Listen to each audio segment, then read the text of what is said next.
لكل جعلنا منكم شرعة ومنهاجا. طيب، إن الحمد لله نحمده ونستعينه ونستغفره ونتوب إليه ونعوذ بالله من شرور أنفسنا ومن سيئات أعمالنا. من يهده الله فلا مضل له ومن يضلل فلا هادي له، وأشهد أن لا إله إلا الله وحده لا شريك له، وأشهد أن محمدا عبد الله ورسوله صلوات الله وسلامه عليه وعلى آله وصحبه أجمعين. أما بعد، فإن أصدق الحديث كلام الله، وخير الهدي هدي محمد صلى الله عليه وسلم، وإن شر الأمور محدثاتها، وكل محدثة بدعة، وكل بدعة ضلالة، وكل ضلالة في النار. أما بعد. On remercie Allah subhanahu wa ta'ala qui nous a facilité afin de revenir à ces cours qu'on espère bénéfiques, tant pour le fait de se rapprocher d'Allah Azza wa Jal que pour l'adorer avec science et clairvoyance et avec preuve. On demande à Allah subhanahu wa ta'ala bi asma'ihi al-husna wa sifatihi al-ulia qu'il nous accorde la bonne compréhension de la religion, le bon suivi du prophète sallallahu alayhi wa sallam et la concordance avec la révélation. On demande également à Allah subhanahu wa ta'ala de nous faire bénéficier de ce qu'on apprend, de nous donner la force d'appliquer sincèrement ce que l'on apprend, et ce jusqu'à ce qu'on le rencontre Azza wa Jal. On demande aussi à Allah subhanahu wa ta'ala de nous faire miséricorde et de nous regarder avec un œil de rahma, de miséricorde, que ce soit ici-bas, dans notre tombe ou dans l'au-delà. On demande à Allah subhanahu wa ta'ala de couvrir nos fautes, nos manquements, nos péchés, nos désobéissances, et de nous accorder la piété, la sincérité, et ce, pour son agrément, et pour qu'on puisse le rencontrer le jour dernier. Donc aujourd'hui on est de nouveau avec le hadith, ou bien le sujet de Al-Fiqh, la jurisprudence, du livre Bulugh al-Maram. On avait terminé le premier chapitre qui était Babul Miyah, le chapitre des eaux, et bi'idhnillahi wa hawlihi on commence le deuxième chapitre qui est Babul Aniyah. Tayyib. Tout ça c'est des muqaddimat avant le chapitre des avant les ablutions. On utilise l'eau, et puis en règle générale on va utiliser un récipient dans lequel on va poser cette eau là, et donc il est primordial d'étudier les récipients qu'on peut utiliser et les récipients qu'on ne pourra pas utiliser. Donc tout ça c'est toujours dans le livre de la purification, Kitab al-Tahara. On est juste dans le deuxième chapitre de ce livre là. Bismillahirrahmanirrahim. Alhamdulillahi rabbil alamin. Wa sallallahu wa sallam ala ashrafil mursalin wa ala alihi wa sahbihi ajma'in. Allahumma ighfir lana wa li muallimina wa lil hadirin wa sami'in. يقول المؤلف رحمه الله تعالى في كتابه بلوغ المرام قال: عن حذيفة بن اليمان رضي الله تعالى عنهما قال قال رسول الله صلى الله عليه وسلم: لا تشربوا في آنية الذهب والفضة ولا تأكلوا في صحافها فإنها لهم في الدنيا ولكم في الآخرة.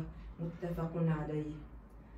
On rapporte de Hudayfa ibn al-Yaman radiyallahu anhu qui disait: le prophète sallallahu alayhi wa sallam avait dit: ne buvez point dans un récipient en or ou en argent, et ne mangez pas dans de tels récipients, car ils sont pour eux incrédules dans la vie d'ici-bas et pour vous dans l'autre monde. Hadith agréé. Muttafaqun alayh, comme on l'avait déjà dit, ils n'ont pas très bien traduit dans le livre, mais c'est rapporté par Al-Bukhari et Muslim.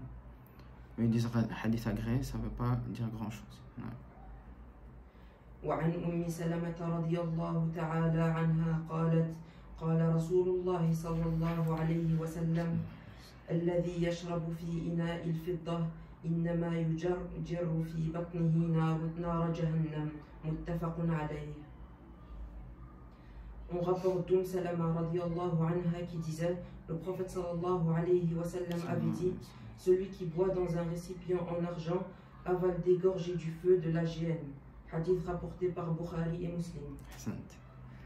طيب, donc ici, on voit bien que c'est dans le fait de boire, de manger dans les récipients d'argent ou d'or. Ce qu'on entend ici, c'est un récipient dont la base, donc sa base, c'est fait d'argent ou d'or. Donc le récipient à la base, il est fait d'argent ou d'or.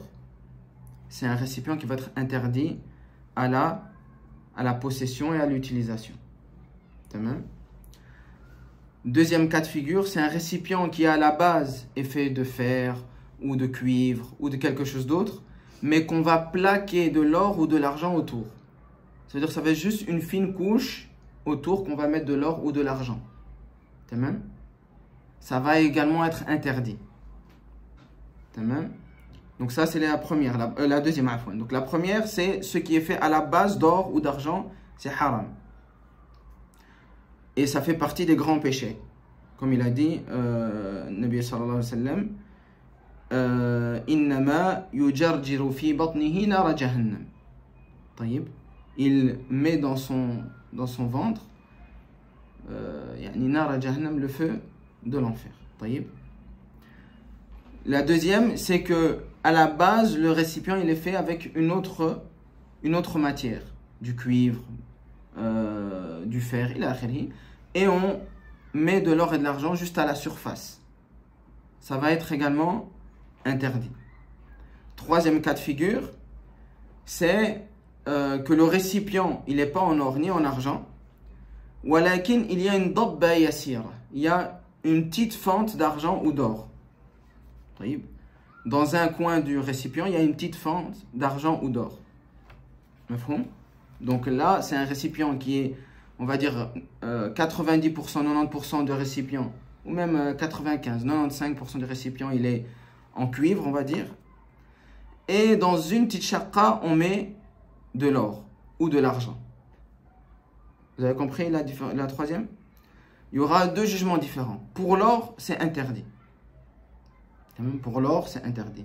Par contre, ad-dabb al-yasira min fidda, c'est mubah, c'est permis. Ad-dabb al-yasira min fidda, c'est permis. Donc la petite fente en argent dans un récipient qui est à la base ni en argent ni en or, elle sera permise. Certains ulama, ils déconseillent de boire ou de manger à partir de ce dabba yasira, de cette fente d'argent. Walakin, le jugement du récipient en tant que tel, c'est qu'il est permis. Vous avez compris? Et c'est seulement pour l'argent. Donc on a trois cas de figure. Le premier, que ce soit fait qu'avec de l'argent ou de l'or, c'est haram. Le deuxième, que ce soit fait avec quelque chose d'autre, mais qu'on recouvre avec de l'argent ou de l'or, c'est également quoi? Haram. Et le troisième, c'est qu'il y a une petite fente d'or, haram, ou une petite fente d'argent, c'est mubah, c'est permis. Et boire à partir de la petite fente, ça va être quoi? Makruh, barakallahu fik. Et dans le premier hadith, le prophète sallallahu alayhi wa sallam dit فَإِنَّهَا لَهُمْ فِي الدُّنْيَا وَلَكُمْ فِي الْآخِرَةِ. Pourquoi? Parce que ces récipients en or et en argent, ils sont pour les mécréants ici-bas et ils sont pour les musulmans dans l'au-delà. Ça veut dire qu'on tire de ce hadith-là que celui qui boit dans des récipients ou mange dans des récipients d'or ou d'argent, il aura imité les mécréants dans une chose qui est spécifique à eux. Donc il aura rassemblé entre deux tahrim, entre deux interdictions. L'interdiction claire du prophète sallallahu alayhi wa sallam et l'interdiction de ressembler aux mécréants dans des choses qui leur sont spécifiques. Et le fait de boire et de manger dans des récipients d'or et d'argent, c'est des choses qui sont spécifiques. Comme il dit, فَإِنَّهَا لَهُمْ فِي الدُّنْيَا. C'est spécifique à eux, فِي الدُّنْيَا. وَلَكُمْ فِي الْآخِرَةِ. Et pour vous, dans l'au-delà. Mafhoum ça? طيب. La base du jugement concernant al-awani, les récipients. La base du jugement, le jugement de base, c'est quoi? C'est que c'est halal, haram, mubah. Halal, mubah, c'est la même chose. Donc la base du jugement, c'est que c'est mubah. Allah subhanahu wa ta'ala dit dans le Coran, huwa alladhi khalaqa lakum ma fil ardi jami'a. C'est lui qui a créé ce qui est sur la terre pour vous. Donc tout ce qui est à la surface de la terre pour vous. طيب. Donc tant que c'est une chose qui est sur la surface de la terre, même qu'on utilise, c'est permis. Parce qu'Allah subhanahu wa ta'ala, il nous dit qu'il l'a créé pour nous. Donc pour sortir de cette permission, il nous faut un dalil.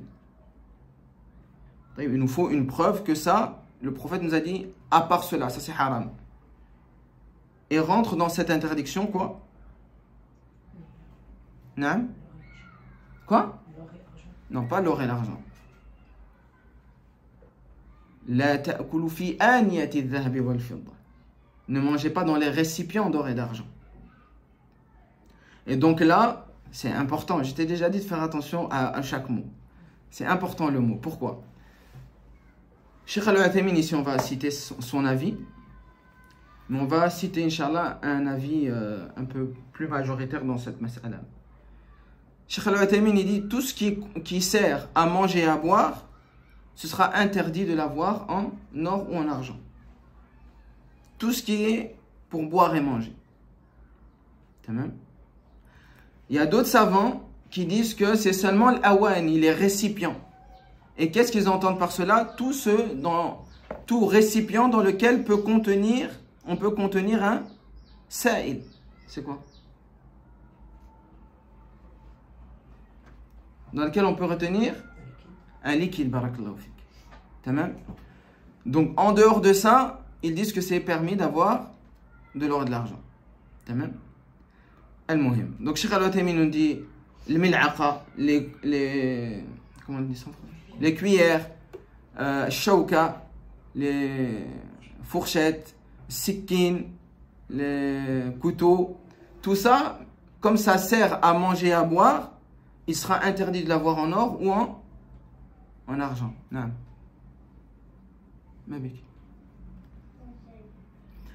Ce sera interdit de l'avoir en or ou en argent, selon la parole de Cheikh Al-Uthaymin. Selon la parole des autres savants, Ash-Shawka, est-ce que ça peut contenir un liquide? Non. Sikkin, alors ils permettront avec ce genre d'ustensile, malgré le karaha, malgré la détestabilité de cela.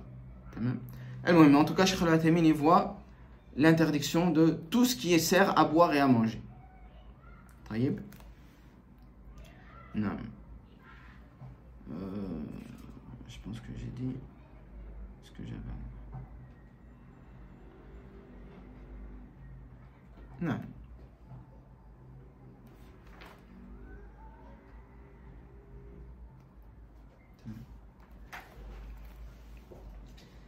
Vous avez compris la mas'ala? Je la résume. Premier point qu'on a cité, c'est les récipients qui sont interdits en tant que tels. Premier, c'est ce qui est fait à la base d'or et d'argent. Deuxième, c'est ce qui est fait de cuivre ou une autre matière, mais qu'on recouvre avec de l'or et de l'argent. Les deux, c'est haram. Troisième, c'est un récipient qui est fait majoritairement avec quelque chose d'autre que l'or et de l'argent, mais qu'il y a une fente ou un embellissement d'or et d'argent, petit, une très petite quantité dans le récipient. Si c'est d'or, c'est haram. Si c'est d'argent, c'est permis. Et ce sera makrouh de boire ou de manger à cet endroit-là, comme il est dit de certains savants. Deuxième chose, c'est le jugement de base concernant les récipients. C'est halal. Et il faut qu'il y ait un dalil qui nous prouve que c'est haram, comme on a les dalils ici, c'est pour ça qu'on dit que c'est haram. La troisième chose, c'est quoi? C'est ce que je viens de dire maintenant. Non, les ustensiles. Donc tout ce qui sert à boire et à manger, ce sera interdit. Pas seulement les récipients qui savent contenir de l'eau, du liquide. Azid ou ala dhalik, je rajoute une dernière chose que j'ai oublié, barakallahu fik. C'est bien de faire une muraja'a, parfois ça rappelle une chose. Cheikh Al-Uthaymin dit également ce qui est juste al-lawn, la couleur d'or ou d'argent, mais que c'est ni de l'or ni de l'argent. C'est juste une fourchette en couleur d'or, une fourchette en couleur d'argent. Le asl, la base, c'est que c'est permis, parce que c'est pas de l'or ni de l'argent. Donc, comme c'est ni de l'or ni de l'argent, on dit quoi? Que la base dans les choses qui a été créée pour nous, c'est quoi? C'est que c'est permis. Walakin, à cause de sa ressemblance à l'or et l'argent, les savants ils vont dire que ce sera makrouh, détestable de l'avoir. Pourquoi? Parce que quand quelqu'un va te voir, il va te voir en train de manger ou de boire avec un récipient qui a une couleur d'or ou d'argent. Lui, il ne sait pas si c'est de l'or ou de l'argent. Il peut penser, et donc on va parler sur ton honneur. La personne, elle fait du haram, fait un grand péché, alors que c'est pas ni de l'or ni de l'argent. À cause de cette shubha, de cette ambiguïté-là, les savants ils ont dit que c'est makrouh, malgré la permission. Je rajoute un point, c'est également le cas pour l'or vis-à-vis de l'homme. Est-ce que l'homme il peut porter de l'or? Ce sera également le cas si parfois il y a des gens qui achètent des montres qui ne sont pas en or mais qui ont une couleur d'or. Donc la base c'est que c'est comme c'est pas de l'or, c'est moubah. Mais quand on va voir sa montre avec la couleur d'or, ça peut créer une shubha, une ambiguïté. Et donc alors ce sera makrouh à cause de la shubha, de l'ambiguïté, pas à cause de la chose en elle-même. Parce que la chose en elle-même c'est pas de l'or. Donc ça rentre pas dans l'interdiction. Vous avez compris? Donc toute chose qui est permise, la règle, maintenant pour terminer ça, toute chose qui est permise, mais quand la personne te voit avec cette permission, ça amène une ambiguïté vers un haram, la chose là sera makrouha. C'est qui ouvre tout? Rayhana, arrête d'ouvrir l'ard alik. Taïb. Donc toute chose qui à la base est permise, mais que si on l'accomplit, ça amène une ambiguïté vers un haram, son jugement ce sera que ce serait makrouh. Des exemples, je peux en donner beaucoup, mais si je continue comme ça, on ne va jamais faire les 30 minutes que je m'étais dit de faire. Je donne quand même un autre exemple? Ou non, pas d'exemple. Ra'yukum, c'est votre avis que je vais prendre. Je donne un autre exemple ou pas d'autre exemple? Un seul autre. Taïb. Non, je ne vais pas donner un autre exemple parce que ça va sortir, ça va amener dans une autre beb du fer. Ça sert à rien. On va, Inch'Allah, كتفي بها. وعن ابن عباس رضي الله تعالى عنهما قال قال رسول الله صلى الله عليه وسلم إذا دبغ الإهاب فقد طهر أخرجه مسلم. طهر أو طهر؟ فقد طهر أخرجه مسلم. وعند الأربعة أيما إهاب دبغ. On rapporte d'Ibn Abbas radiyallahu anhuma qui disait, le prophète sallallahu alayhi wa sallam avait dit, si la peau d'un animal est tannée, elle devient pure. Hadith rapporté par Muslim. Les quatre y ajoutèrent n'importe quelle peau tannée. وعن سلمة بن المحبق رضي الله تعالى عنه قال قال رسول الله صلى الله عليه وسلم دباغ جلود الميتة طهورها صححه ابن حبان. On rapporte de Salama ibn al-Muhabbiq radiyallahu anhu qui disait, le prophète sallallahu alayhi wa sallam avait dit, tanner la peau des bêtes mortes la rend pure. hadith qualifié d'authentique par Ibn Hibban. وعن ميمونة رضي الله تعالى عنها قالت مر النبي صلى الله عليه وسلم بشاة يجرونها فقال لو أخذتم إهابها فقالوا إنها ميتة فقال يطهرها الماء والقرض أخرجه أبو داود والنسائي. On rapporte de Maïmouna radiyallahu anha qui disait: le prophète sallallahu alayhi wa sallam était passé auprès d'un groupe de gens qui traînaient une brebis. Alors il sallallahu alayhi wa sallam leur dit: prenez sa peau. Ils répondirent: c'est une bête morte. Et le prophète sallallahu alayhi wa sallam dit: l'eau et le tannage la purifient. Hadith rapporté par Abu Daoud et Nasa'i. Donc ici c'est mas'alatu ad-dibar, c'est la question du tannage. Le tannage, c'est le fait de prendre la peau d'un animal, de faire une transformation, et c'est avec cette transformation qu'on a par exemple les cuirs. Le cuir, c'est à travers le tannage de peau d'un animal. Vous savez ça. Donc, ici, la question c'est quand l'animal, comme il est venu dans le dernier hadith, quand l'animal il est mort, il n'a pas été égorgé, il a été trouvé mort. Donc ça, c'est la question. Il y aura trois, si vous voulez, faites un tableau dans cette mas'ala-là. Il y aura l'animal qui est muzakka, qui est égorgé, et dont on va tirer sa peau, et puis on va faire le tannage. Il y a l'animal qui est mort sans être égorgé, et puis ces deux catégories, c'est pour les animaux qui sont halal à la consommation. Et puis il y aura les troisième catégorie, c'est l'animal qui n'est pas halal à la consommation. Donc il y aura trois catégories différentes. Le premier, al-muzakka, l'animal qui est mort après égorgement. Sa peau à la base, sa viande à la base, est-ce qu'elle est halal ou elle est haram? Elle est najis ou elle n'est pas najis? Elle est impure ou pas impure? Elle n'est pas impure. Donc, le tannage de cette bête-là, ou bien le fait d'avoir le cuir d'une bête qui a été égorgée, ce sera permis, mutlaqan. Une bête qui est halal à la consommation, qu'on a égorgée et qu'on prend sa peau pour faire quelque chose avec, une autre substance, cette substance-là, comme le cuir, ça va être quoi? Halal comment? Mutlaqan. Totalement, ça va être halal dans toutes les situations.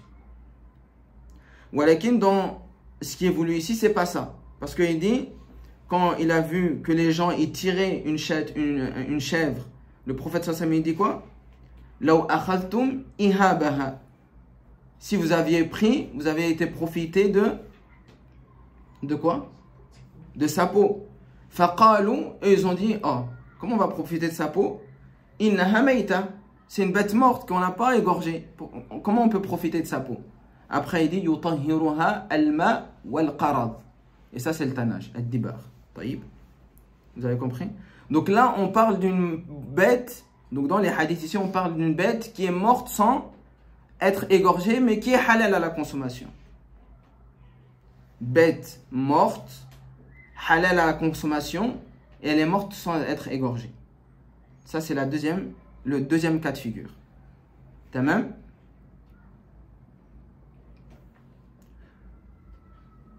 Le jugement de cette peau, de la peau de cet animal-là, c'est quoi? C'est qu'il est, il est tahour, il est najis, il est pur ou il est impur? Il est najis. La peau de l'animal qui est mort, il est najis. Il est impur. Donc c'est pour ça que les sahaba, ils ont dit quoi? Ils ont dit innaha mayta. Elle est morte. Comment on peut profiter d'une peau qui est impure? Le prophète sallallahu alayhi wa sallam dit quoi? Yutahhiruha al-ma wal-qarad. Le tannage d'une bête qui est morte sans être égorgée, mais qui est halal à la consommation, le tannage la rend yutahhiruha, la rend pure. La rend pure. Donc si on a un cuir d'une bête qui est halal, ça veut dire qu'elle est passée par le tannage, que ce soit la bête, elle a été morte par muzakka, qu'elle a été égorgée ou pas, ce sera pur, yani le halal de l'utiliser. Ça c'est l'avis de Cheikh Al-Uthaymin. Vous avez compris ou pas?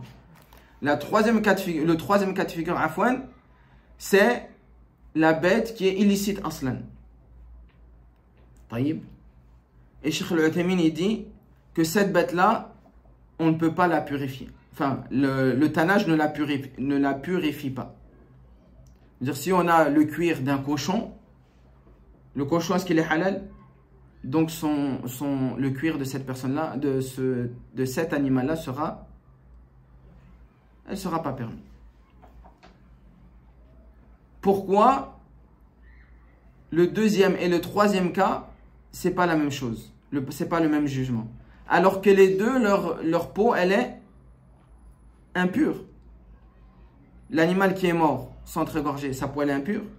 Et l'animal qui est interdit à la consommation, sa peau aussi elle est impure. Donc les deux, ils se rassemblent dans une même chose, c'est l'impureté. Alors pourquoi pour l'un, Cheikh Al-Uthaymin il dit qu'on peut l'utiliser, et pourquoi pour l'autre, il dit qu'on ne peut pas l'utiliser?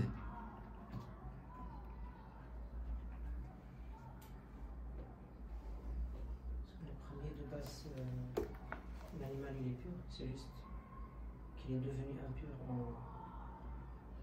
après qu'il est mort sans être égorgé. Et l'autre, à la base, il est... Et comment on sait qu'une chose qui est pure, et à cause d'une chose externe à lui, elle devient impure, comment on sait que ça peut être purifié, cette chose-là? Avec ce qu'on a vu dans les cours passés.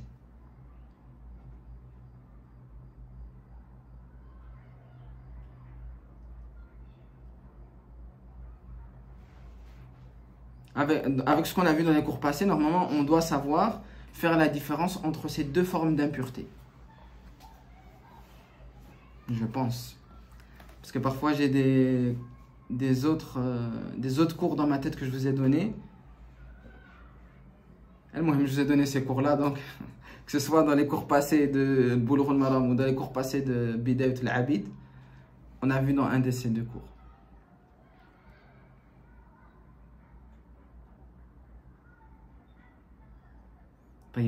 On a deux, non, je pense que c'est dans Bulugh al-Maram. On a deux types de najasa. On a al-najasa al-tari'a wa al-najasa al-'ayniyya.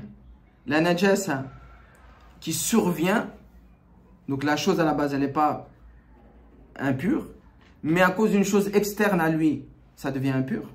Et on a la najasa que en lui-même la chose elle est impure.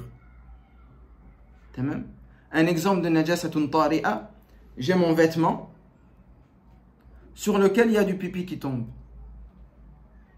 Est-ce que mon vêtement à la base il est pur ou il est impur? Il est pur. Qu'est-ce qui a fait qu'il devient impur? C'est une chose externe au vêtement, le pipi qui tombe dessus. Est-ce qu'on peut purifier cette sorte de vêtement? Oui, on a vu ça.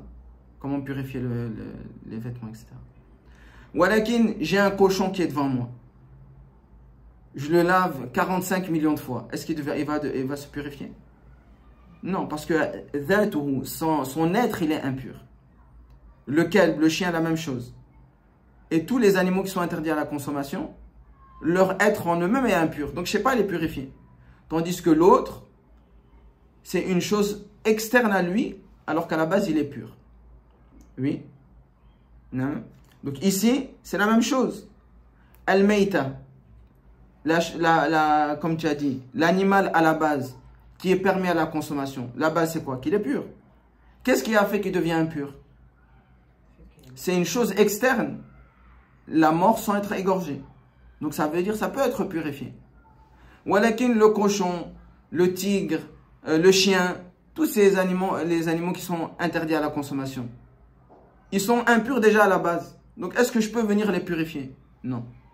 C'est pour ça que les jugements, ils sont pas les mêmes, ils sont différents. Parce que la manière dont elle devient impure, c'est pas la même. Tamam. Vous avez compris? Tamam. Juste pour sortir du khilaf, je vais citer ça et puis je pense qu'on terminera avec ça.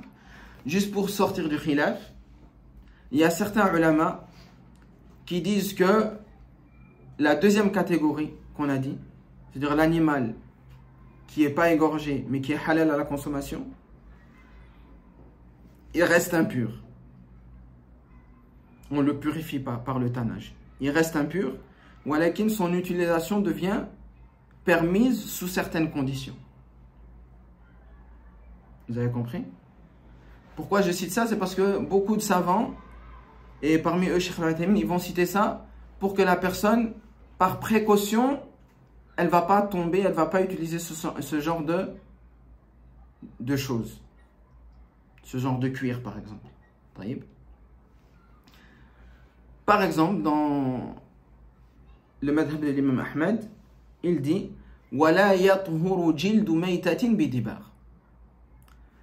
Et وَلَا يَطْهُرُ جِلْدُ مَيْتَةٍ بِدِبَارٍ. La peau d'un animal qui n'a pas été égorgé, mais qui est halal à la consommation, elle ne se purifie pas par le tannage.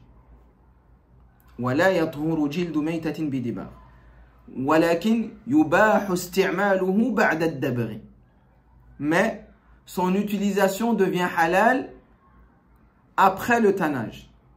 C'est-à-dire qu'il reste impur, mais à cause des hadiths qui ont été cités, son utilisation devient permise. Vous avez compris? Je dois répéter? وَلَا يَطْهُرُ جِلْدُ مَيْتَةٍ بِدِبَارٍ. La peau de l'animal qui est mort sans être égorgé, elle ne se purifie jamais. وَلَكِنْ يُبَاحُ اسْتِعْمَالُهُ بَعْدَ الدَّبْغِ. Mais son utilisation devient permise malgré que ça reste najis, impur. On peut l'utiliser après le tannage. Vous avez compris? Donc ça reste une chose qui est impure, mais on peut l'utiliser après le tannage. Après, il cite les conditions de l'utilisation. وَيُبَاحُ اسْتِعْمَالُهُ بَعْدَ الدَّبْغِ فِي يَابِسٍ. On l'utilise quand il est sec. مِنْ حَيَوَانٍ طَاهِرٍ فِي الْحَيَاةِ. Si la chose elle est sec et que c'est un animal qui est tahir, qui est pur à la consommation, alors à ce moment-là on peut l'utiliser. Ce qui veut dire, par exemple, moi j'ai une veste en cuir, on va dire. J'ai une veste en cuir d'un animal qui est mort sans être égorgé, mais qu'on peut manger, une vache ou un mouton, n'importe. T'as même? Vous êtes avec moi là? Oui. Ici, ils disent qu'on peut l'utiliser. Donc je sors dans la rue, c'est sec, je ne l'ai pas mouillé. Et à partir d'un moment, il pleut. Ma veste se mouille. À partir de ce moment, il dit que l'utilisation, elle devient interdite. Puisqu'il est plus sec. Et que l'eau, ça amène la rutuba. Comment on dit ça? Non, pas du tout. Ça mouille la najasa. Et quand la najasa elle est mouillée, tout la wath, elle rend impure, elle salit la personne. Donc dès qu'il y a une goutte d'eau qui tombe sur moi, ma veste, je dois me séparer de cette veste-là.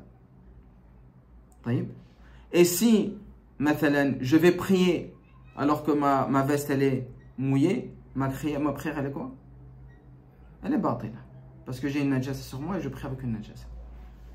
Donc à cause de tous ces ambiguïtés, même les savants qui autorisent Jild al-Mayta, ils disent qu'il est préférable de ne pas l'utiliser, surtout dans les moments d'adoration, pour sortir de cette ambiguïté-là et pour s'assurer que notre prière, elle est valide.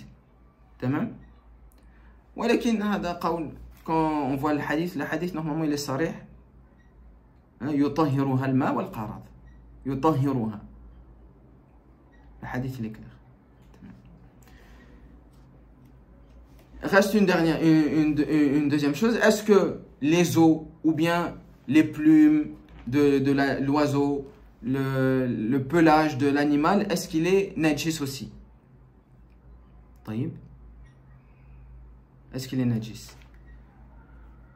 On va dire par exemple j'ai une veste en peau de chien, j'allais dire, de chèvre ou de mouton. Ça existe ça, non? Je pense que ça existe. Parfois j'ai vu. Donc est-ce que cette peau de mouton ou de chèvre, est-ce qu'elle est autorisée? Est-ce qu'elle est pure ou impure? C'est la question. Hein. Ça dépend dans quel cas. Dans tous les cas, c'est un hukm. Parce qu'elle est pure. Elle est pure. طيب. Elle est pure. Les os, il y a khilaf. Walakin, tout ce qui est pelage, les plumes des oiseaux, les trucs des chèvres, trucs de tigre, voilà, son pelage, ça rentre pas dans l'interdiction et dans l'impureté. Tamam. Donc le pelage, ça rentre pas dedans. Donc si quelqu'un il a une veste en peau de chameau ou en peau de chèvre, ça n'a aucune influence, il n'y a pas d'impureté dans ça. طيب. Et une dernière question, c'est est-ce que l'os, il est pur ou il est impur? Et ça, c'est une importance pour les avis que les savants vont avoir sur, par exemple, la gélatine. Est-ce que la gélatine d'un animal bovin qui a été par Muzakka, ou bien même des animaux qui sont interdits à la consommation, est-ce qu'elle est interdite ou pas? Après transformation, bien sûr. L'os de tous les animaux. Là, on parle de l'os de l'animal qui n'a pas été égorgé.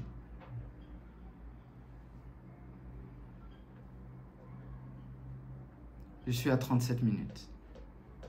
Donc, je vais donner ma réponse puisque vous me regardez, vous ne savez pas. Il y a une divergence chez les savants. Il y a des savants qui disent que l'os, il est impur. Walakin Cheikh Al-Uthaymin, qu'est-ce qu'il nous avait dit dans les premiers chapitres concernant les animaux ou les choses qui n'ont pas de circuit sanguin? Vous vous rappelez? C'est quoi leur jugement? C'est que ce n'est pas impur. Est-ce que dans l'os il y a du sang ou un circuit sanguin? Non. Alors il met yaltahiqu al-'azm ma'a. Donc il met les os au même titre que les animaux qui n'ont pas de circuit sanguin. Donc il ne sera pas impur.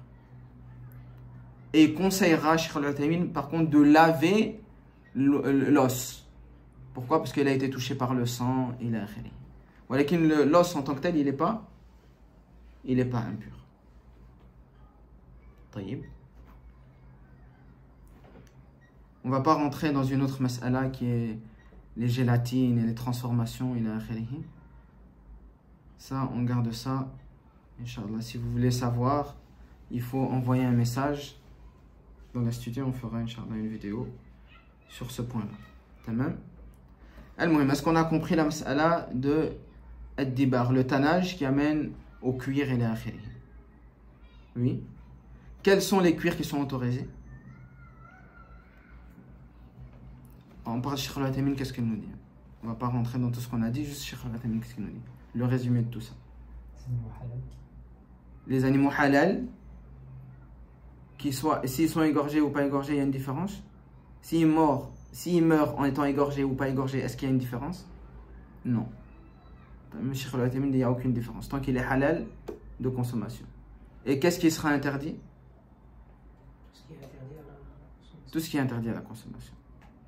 Alors on a résumé toute cette mas'ala-là en 3 secondes. تمام؟